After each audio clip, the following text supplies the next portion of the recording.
Oi, quando eu penso que ia poder dar uma notícia boa para você, desculpe, não vai dar. Nessa tarde cinzenta, de quarta-feira, 4 de setembro de 2019, tenho que lhe contar que um dos poucos senadores que valem a pena seguir, o senador Ariovisto Guimarães, do Paraná, perdeu uma PEC, né, um projeto de emenda da Constituição. E era uma PEC que nos interessava a todos, era chamada PEC do visto. Na verdade, era uma reforma constitucional com a qual os ministros do Supremo, que têm todo o tempo do mundo para devolver uma vista, por exemplo, o ministro Alexandre de Moraes, que é o relator daquele decreto infame do Toffoli, censurando todo cidadão que critique o Supremo, seus parentes e aderentes, levou 5 meses. 5 meses. Agora que apresentou assim para o plenário, e o Toffoli, que é o autor do projeto, do decreto, se achar que não vai dar, mesmo com essa adesão da Carmen Lúcia, vai prorrogar até novembro, quando está marcada a reunião para decidir a outra coisa lá, de outro decreto e tal. Pelo amor de Deus, né?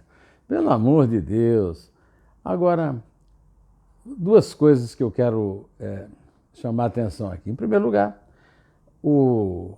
a votação. O Ariovisto teve 38 votos para ter a vitória da PEC, né? Mas era muito pouco, porque são 2/3. PEC, 3/5, aliás, desculpe. Mas se fosse uma votação de maioria simples, eu vou voltar a esse assunto daqui a pouco, ficaram faltando 3 votos, porque a maioria simples no Senado é 41. E com isso, nós perdemos uma grande chance, não de mudar a cabeça dos Supremos, mas pelo menos dar uma arrefecida neles. Eles devolvem vista quando querem, dão decisões monocráticas e põem para decisão do plenário quando querem. O novo presidente, o doutor Dias Toffoli, é mestre nisso. E a PEC do Ariovisto, que perdeu sob o impacto da mais nova quadrilha, não dá quadrilha ainda, porque precisam de 3, né? Do mais novo bando, formado pelo presidente do Senado, Davi Alcolumbre, e pelo candidato, que era o presidente certo, e ele derrotou. Então, os babacas como eu, os bestalhões como eu, que torceram com a vitória dele, quebraram a cara. Eu só quero lembrar que o Davi Alcolumbre foi uma indicação pessoal de Onyx Lorenzoni, candidato, portanto, do chefe da Casa Civil do Bolsonaro. Agora o Bolsonaro vai dizer o quê? Que não era bem isso, que o Onyx ele não tem nada... Bom, mas o que dá para sentir vendo o noticiário de Brasília, esse bando já tem prosperado, né? Entram nele o Rodrigo Maia e o próprio Bolsonaro. Vamos ver mais à frente.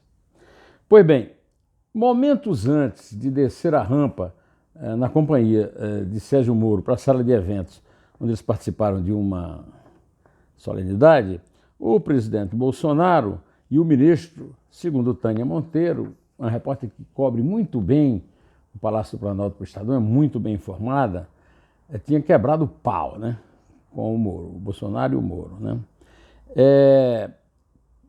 Foi uma discussão muito áspera a respeito da questão da substituição do diretor-geral da Polícia Federal, que o Moro não aceita, Maurício Valeixo. O Bolsonaro teria confidenciado a pessoas com quem a Tânia conversou que ele teve perto na discussão de demitir o Moro, mas depois o próprio interlocutor disse para ele: não faça isso, não dá para demitir o Moro ainda. Vem do seguinte: o Bolsonaro anda caindo na popularidade, o Moro não. O Moro teve aprovação de mais de 50% na pesquisa do Atlas Político, publicada no jornal El País da Espanha, né? E o Bolsonaro, menos de 50%, mais de 50% de reprovação. Então, resolveu, digamos, esperar.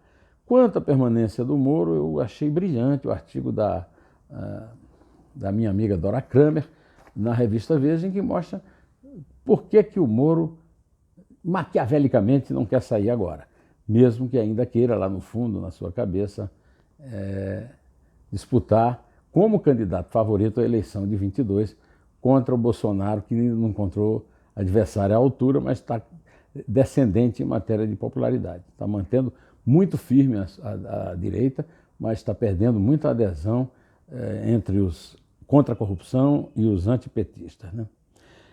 A respeito disso aí, o Mário Sabino publicou um Twitter que eu achei primoroso, porque eu perdi de dar essa notícia e comentar ontem, e ele me fez recuperar aqui. Moro, né? Ele vai falar de Moro. O homem que é xingado de corrupto pelo cúmplice de hackers diminuiu o número de assassinatos no Brasil em 22%. No meu tempo de criança que eu fazia bingo, era 2 patinhos na lagoa. 22%. Sabe o que é que significa? 6.000 mortes a menos. 1.000 mortes a menos no mês, num país como o Brasil. É um sucesso a gestão do Moro. Um tremendo sucesso.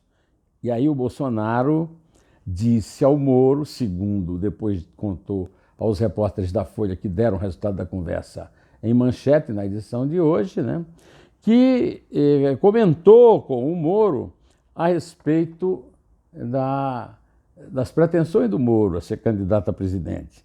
E fez uma piada. Já falamos, eu disse para ele que essa cadeira de super-homem é feita de criptonita. Se quiser sentar, senta. É uma piada com o fato de que o Moro é apontado como um super-herói do povo brasileiro. Desculpe, capitão, ele é. É um fato. Não dá para o senhor enfrentar com essa sua lorota. Ele é. Tá certo? No mesmo encontro, ele descartou que o Senado possa aprovar o nome de Sérgio Moro para uma vaga no Supremo Tribunal Federal daqui a 15 meses. Vai ser profeta assim, né? Lá em Araraquara, tá certo? Pelo amor de Deus. Agora eu vou dar uma informação para ele. Primeiro, ele não tem nada com isso. Ele só tem que nomear o ministro. Então, se ele tiver um mínimo de tirocínio, nomeia o Moro mesmo. Se o Senado não aprovar, problema do Senado. Mas as contas que ele anda fazendo não são muito boas. Por exemplo, eu contei para vocês que o Oriol Visto teve numa PEC contra o Supremo, né, 38 votos, faltando 3 para ele ter a maioria absoluta, muito embora que não servisse, porque precisava da maioria 3/5. Né? Mas só 11 votaram com a conspiração Alcolumbre e Renan. Que tal? Pois é o seguinte, vamos mudar de assunto, vamos mudar do mais popular para o menos popular. O ministro, deixa eu tomar um pouquinho d'água, minha boca fica seca só de pensar no nome dele. Gilmar Mendes, do Supremo Tribunal Federal, tirou de Curitiba o único caso contra o ex-ministro Guido Mantega, que corria na 17ª vara. Esse processo foi aberto pelo Sérgio Moro, mas foi tocado pela Gabriela Arte, que o substituiu, e agora está sendo tocado pelo Luiz Fernando... como é que chama o cara? Luiz Antônio Bonato. O processo foi aceito em agosto de 2018. Meus amigos, é o seguinte, o Guido Mantega e o Antônio Palocci estão sendo processados porque eles cobraram propina no gabinete do ministro da Justiça, Gilmar Mendes, que foi assessor no Palácio do Planalto do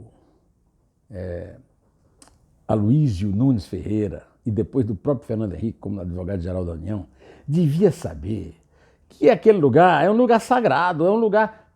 Eles cobraram propina. Agora o Gilmar, do alto do seu poder, querendo apenas achincalhar a Operação Lava Jato, da qual ele ficou inimigo porque andou pegando o roubo de Tucano, que ele está lá para defender desde que foi escalado pelo Fernando Henrique, simplesmente tirou e passou para a Justiça Federal de Brasília por mera vingança. E, aliás, já tinha desqualificado a ordem do juiz Monatti, que tinha... É o seguinte, o Ministério Público pediu prisão. O juiz deu prisão domiciliar com tornozeleira. Ele tirou a tornozeleira porque não era elegante um ex-ministro sair passeando por aí de tornozeleira. Não é para sair passeando por aí, é para ficar em casa. E a tornozeleira não é desgaste nenhum demais. Desgaste demais é roubar. Ou será que o Supremo Juiz Gilmar Mendes não sabe? Olha, o Gilmar está sendo agora um objeto de desejo. O doutor Roger Abdelmaci teve negado seu pedido pela Justiça Federal de São Paulo para voltar de casa para o hospital da penitenciária, né, em São Paulo. Bom, a defesa dele achou que podia pedir a alguém. Para quem ela pediu? Alguém me dá um pote de doce de leite que a Isabel acabou de comprar ali numa loja mineira, se eu responder? Pediu para o Gilmar Mendes. Mas alguém tinha alguma dúvida? Pois então, pediu para o senhor. Não foi para o Gilmar Mendes. Peguei você. Foi para um juiz rigoroso que vai impedir que a coisa aconteça. Sabe quem é? Ricardo Lewandowski. E o Senado continua puxando o saco do Supremo. Deus nos acuda. E só a verdade nos libertará. Em té, direto ao assunto.